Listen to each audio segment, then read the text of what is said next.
Welcome back, DIYers. The first tool every homeowner or DIYer, whether you're brand new or experienced to have, is a good tape measure.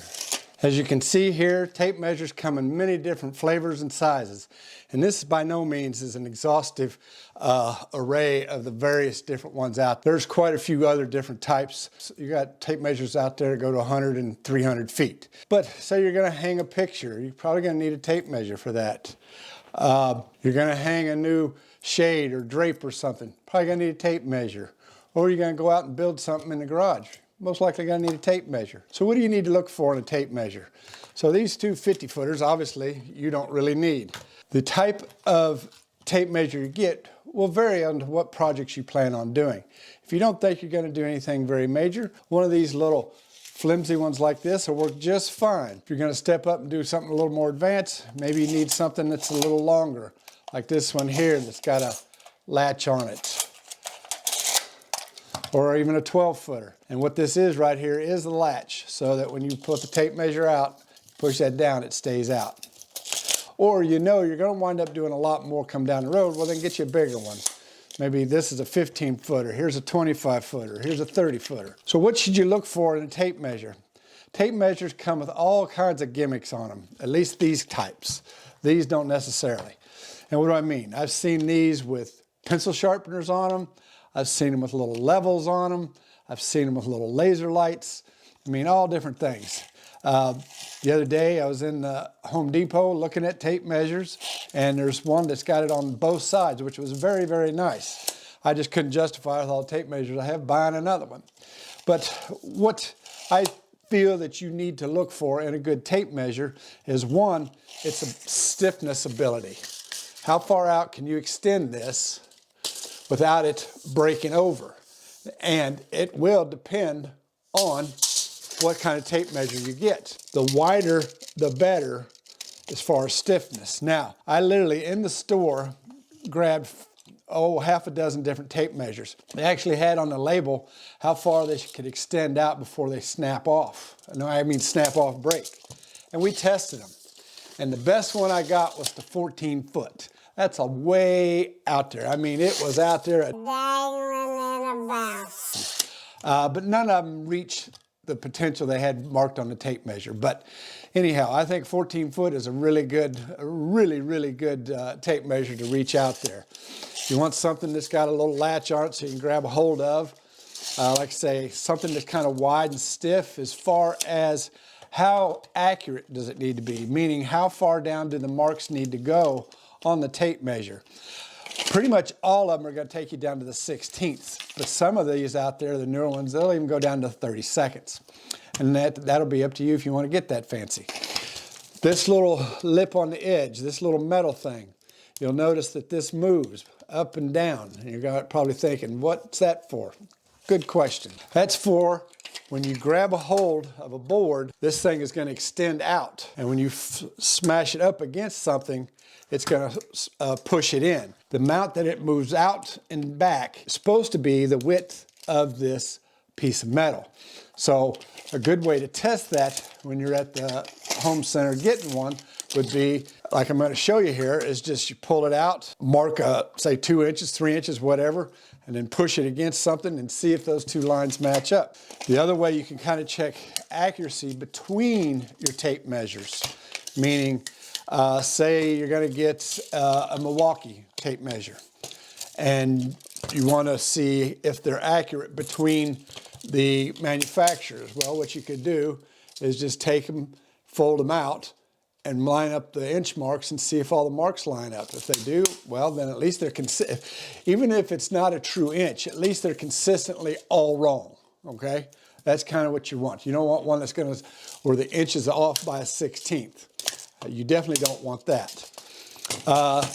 The other thing you could do is you could compare side by side if you want. As far as comparing the true absolute accuracy of a tape measure, that's going to require you taking some digital calipers out there, putting it on there and see if an inch is an inch. But for most jobs, if you're using the same tape measure over and over for the same job, an inch is an inch is an inch. Where you're going to come into trouble is, let's say I'm using this tape measure to start with, and halfway through the project I start using this one, and between these two they're off a 1/16. There's where you're going to get into trouble. And just so you know, this tool list is by no means exhaustive in everything you're going to need. This is just a good starting point for every beginner to get you started on your tool buying journey. And if you stay at it and do more and more projects, there's no doubt you're going to add more tools to your arsenal. So with that, tape measure. First tool you need to get. So the next tool any DIY or homeowner ought to get, and it's very often overlooked, and that's something to mark with, like a pencil. Like this is a mechanical pencil. There's a carpenter pencil, which is flat like this, just your standard number 2. You can also get a carpenter's fat pencil like this. You can get anything like this will work. I would say a pen, if you want to use a pen, make sure it's a fine point. So depending on what you're doing, you're going to want something that's going to have a sharp line. Like this big fat thing here needs to be sharpened, but if for rough cutting, this would be fine. And while you're there at the store, if you want, you can get a sharpener that works for both. You can see the end here.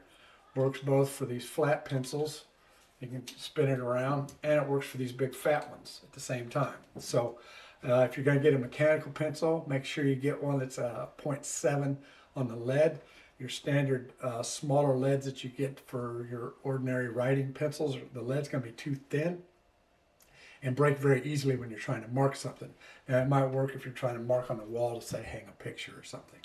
As time goes on, you get to doing more and more projects, you're going to accumulate way more tools. Believe me, I did.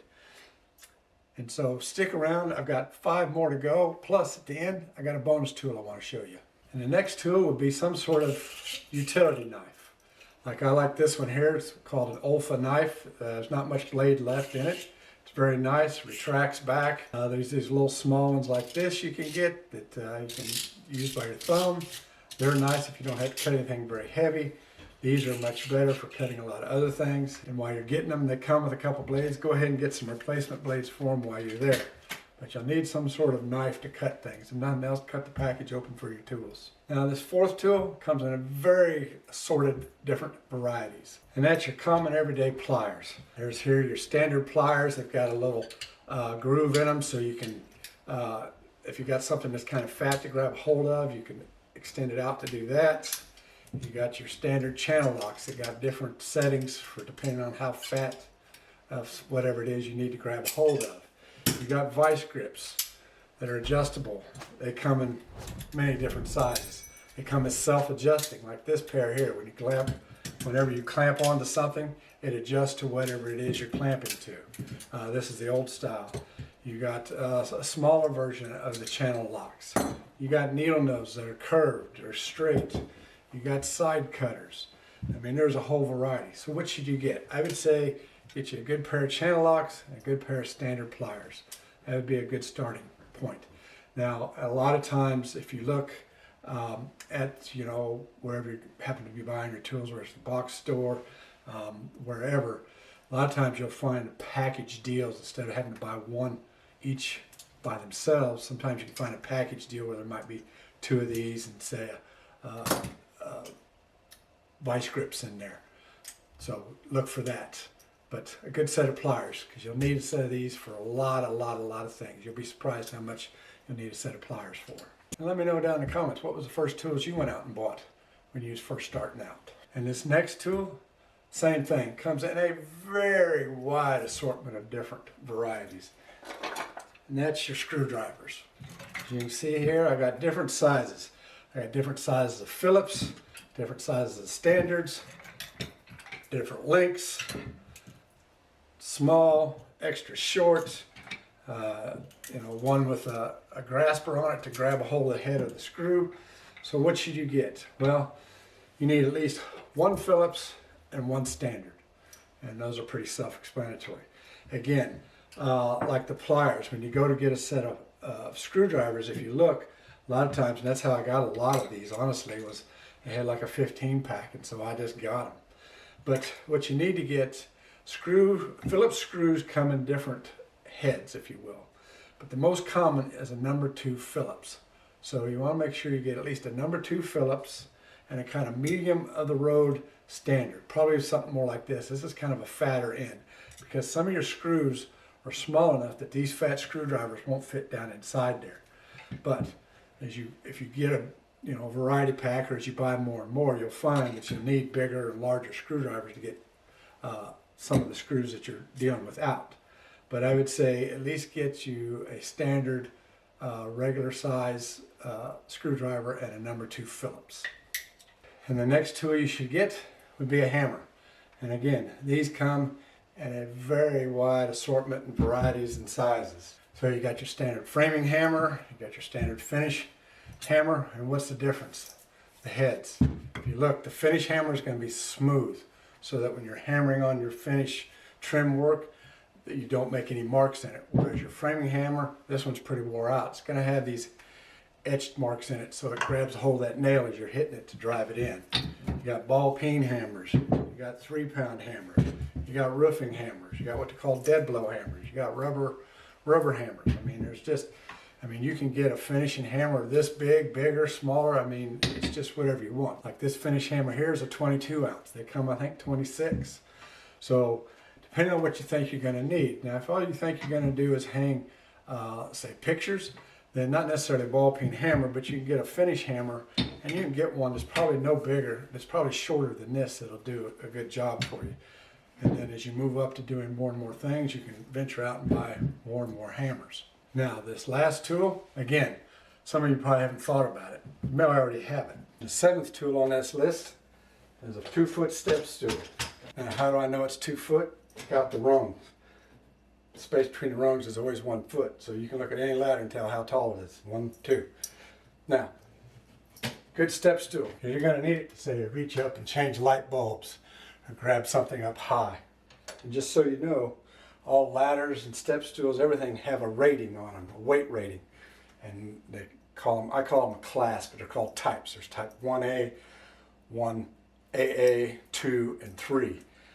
Your 3 are your very lightweight ladders. They're designed to only hold about a couple hundred pounds. Your type 2 are medium, and they're about 225. Your 1As are going to be 300, and your 1AAs are 375. Now, this particular one here is a type 3, which means it's rated for 200 pounds. Before you say anything, yes, I weigh more than what this is supposed to hold, but clearly I can stand on this all day long, and I've used it many a times, and I've been fine. I'm 218, so in this particular case, I think you're fine. If you're 500 pounds, might be a different story, but I think you'll be fine. And that bonus tool I told you about, sockets. And this is what I'm talking about. Like this here's a 29-piece set. I got this a long time ago. It's Craftsman. But I got this a long time ago when Craftsman and Sears were still hooked together, and Craftsman meant something. But again, I got this nice little 29-piece. It's got metric and standard in it. It's got your 3/8-inch drive. It's got an extension set. It's got a screwdriver here that can fit different size screws here. I mean, you can do a Phillips. That's a number 2. I think this is a number 1. It's even smaller. You have 2 different standard heads that you can put in there and use as a screwdriver. This particular set comes with a couple standard wrenches on each end. Just a good all-around set to have handy, because you never know when you're going to need to take something apart. And it don't have to be this fancy. Believe me, as time goes on, you'll wind up branching out and getting more and more tools. I mean, before you know it, you have a garage full of them. So with that, these are your 8 tools to get you started with probably 80% of your beginning DIY projects you're going to need to deal with. If you want to know about other tools that I've bought, click on this playlist here, some tools that I've done reviews on, and let me know down in the comments what tools would you like to see in this list. And be sure to subscribe and hit the bell notification, because I'm going to have some simple repair videos coming out that any beginner DIY or homeowner can do. And just remember, a drill does not equal a hammer. Until next time, happy DIYing.